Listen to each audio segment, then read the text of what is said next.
El bosque de Chapultepec. Atrás de mí se encuentra el monumento a los niños héroes. El bosque de Chapultepec se encuentra en Ciudad de México y es uno de los bosques más grandes de América. De hecho, está más grande que Central Park en Nueva York. Está, me parece, 2 veces más grande que Central Park. Es un lugar grandísimo. Aquí hay muchísimas cosas que pueden realizar.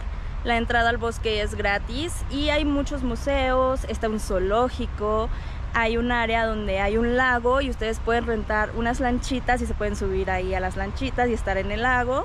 También hay un restaurante que se llama El Lago, tiene una vista espectacular. Vamos a conocer, amigos.